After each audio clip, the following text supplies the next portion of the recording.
Hi there, I'm going to go through the initial syllabus, the new ABRSM initial syllabus with you, and it features quite an interesting selection of really carefully composed pieces. I think really offering the elementary players something to get their teeth into and wrap their hands around. The first piece is called A Marching Tune by Dorothy Park, and what we've got to deal with here, first of all, four-arm bounces. Then smoother phrases with a five-finger position. Now there's lots of five-finger positions in this collection of pieces because that's probably the obvious way to start is for the beginner pianist to put the hand out into the five fingers. The problem with that is it's actually quite problematic, because if you think of the way that piano teaching was taught in bygone days, the idea was that we made our fingers all the same length and put them on the surface of the keys so that they were all there together, and we just moved each finger in turn from that position. This sort of idea. And the thing is, nowadays we're really not teaching that because it causes problems with tension and with coordination. So the idea here would be, when we're negotiating five-finger positions, to develop a natural lateral movement, so that what that does, by just moving very, very slightly in the wrist, what that does is it aligns my arm behind the finger that's playing. So the fourth and the fifth fingers, which can feel weak, certainly they will be weak if we keep the hand in a thumb alignment. So by moving across, we feel very strong on those two fingers. And really, it's very important from the very beginning stages of piano teaching and piano playing that these habits are developed, because if we wait till later, it's kind of too late. We've already got bad habits and we have to undo them, and that's not fair on the beginner. The beginner needs to have the best teachers. So a lot. And now a percussive, drums obviously here. And do you notice my forearm bounces? There, the wrist does not flop around here. I consider that my wrist is part of my arm and I'm bouncing here, rather like being on a trampoline. Now, I would love to go through this piece with you in detail, but I can't in this short kind of whistle-stop tour of the pieces. But you will find on the Online Academy details below, very detailed walkthroughs where I go through each piece and take it to pieces, really, take it apart and look at some of the, well, I hope all of the technical considerations, and how we can also just engage the imagination in these pieces, because it's so important, not just at the beginning stages but all the way through, that the imagination is part of performance. Otherwise what happens is we end up just playing the right notes and it doesn't communicate anything. The second piece was written around 400 years ago, which I think should be of interest to the young player who's going to be playing this. The Gavotte in G by Michael Pretorius, and in two-time alla breve, meaning there's two beats in a bar, not four. So I feel 1, 2, 1, 2. Notice there again I've got my five-finger position, and look at the mobility that I give to that. Not, which that feels really nasty to try and do it with the fingers. Change of dynamics.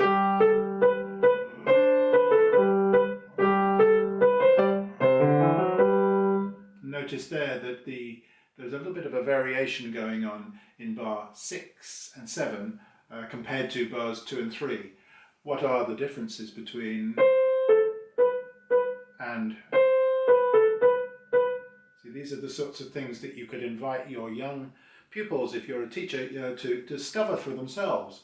I call this Sherlock Holmes, this game, where we play the detectives. We have a close look. What do I see? What's the difference here? What's the difference there? So we can just get the brain working a little bit, and pattern recognition. Again, it's never too soon to be looking and seeing what we see, hearing what we hear, noticing what we notice, what's there on the page. And then as we go along, the left hand leads. So in bar 9, we might start off by playing the left hand by itself. And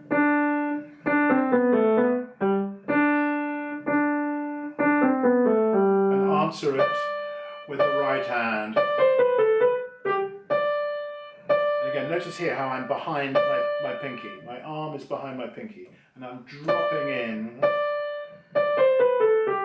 You can see that movement again. Two colours there, piano, forte. Maybe we could see that in terms of actual colour. Maybe piano is blue and forte is red. Or perhaps distance from an object. So piano, we're far from the object. Forte, we're close to the object. We move to the A3 piece, which is an arrangement by David Blackwell of This Old Man. We probably all know this. If we're English, we know this nursery rhyme. This old man.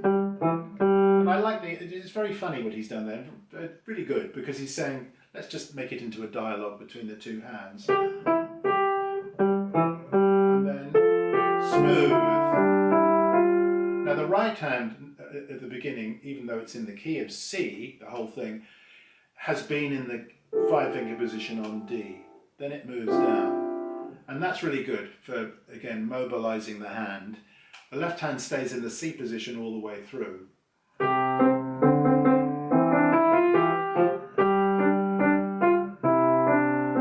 you'll notice in that phrase, the left hand would be playing smoothly here, and then bouncy, and then smooth, whereas the right hand goes against that.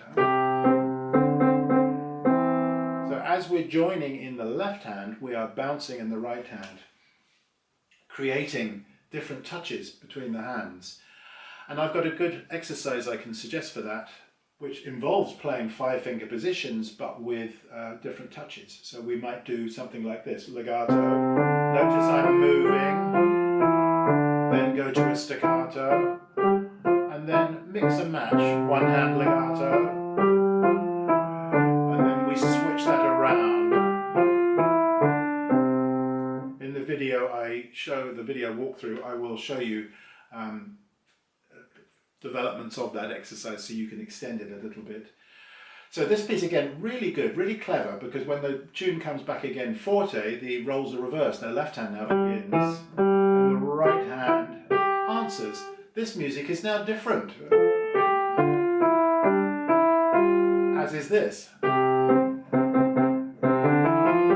See, both hands have to play the 5-finger position there. I like to feel that I'm going down here, coming up there, and very free, no key bedding on the long notes. Moving to the next piece, I think this is really fun, Yvonne Adair's piece called The Lost Bone, about a dog called Boots, a naughty puppy who goes off to chase rabbits, and when he comes back, there were no rabbits there, but somebody's taken his bone and he gets all depressed about it. So you can hear in the left hand the song, and the right hand's playing chords. We need to keep very close to the key here. So the song is here, and I have come up with some words for that. I think having words for the melodic line here helps us to phrase it and helps us with the breathing as well. So the right hand we'd need to play softly and staccato against the now change of colour. What's going on there? It's really very clever, because the tune is in the left hand, and a lot of pieces that we would be playing at this level, the melody would tend to be in the right hand. So left hand tune, that's great. Left hand firmer than the right hand.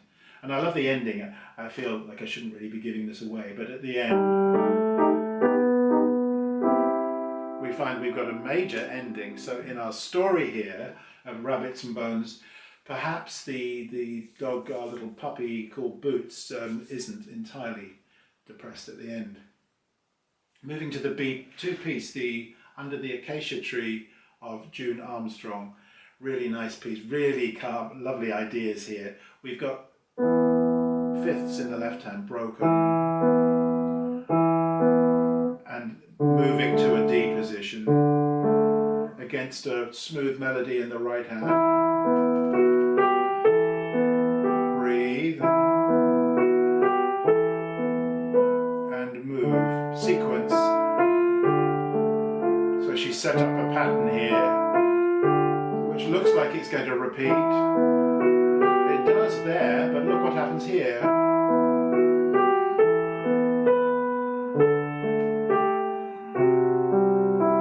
Nice feature there, an extended phrase in the right hand and a new harmony in the left hand. And then as we get to the end, a touch of pedal. June Armstrong's pieces are always so beautifully written and so, satisfying to play. That's why people like to play them. And I can really recommend that one. Bartok's dialogue features a right hand in the A minor position and the left hand in the E major position in dialogue.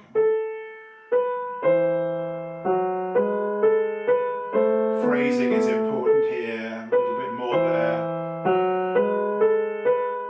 as is mobility.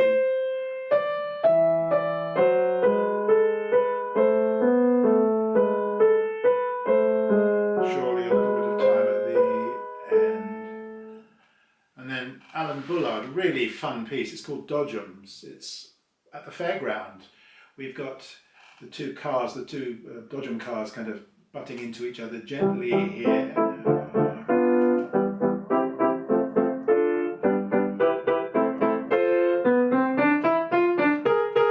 Then we have a crash, a collision, long pause, and then we go back in the other direction. Change of pattern.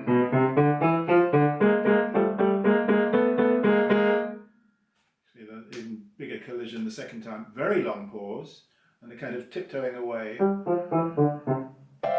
followed by a cluster at the end marked SFFZ and fortissimo. So we need to be very flexible in the way that we move around with these triads, and we need to know how to create strong, loud sounds without making ugly sounds. So on the surface of the keys and just spring up. Great little piece that. Nicky Isles, The Elephant Parade, that's the C2 piece. I think this is great. If you imagine an elephant's trunk, which is very strong and yet very flexible, it's really what we need here. Strength in the fingertips. And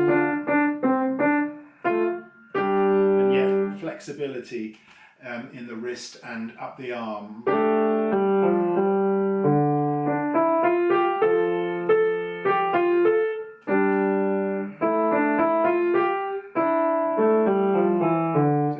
This piece acts like a study for that very skill of how to keep firm here and flexible at the same time.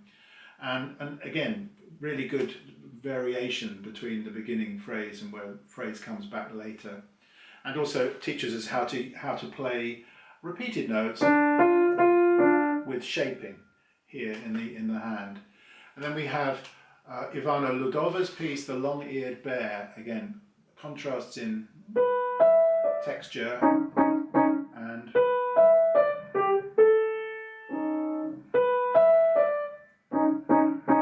ideas between the two hands. Again, it's a cute piece, very educational. Oh, I seem to have reached the end. So that's a very brief whistle-stop tour of the kind of content you'd find in much more detail in the online academies, ABRSM exam resources for the initial level.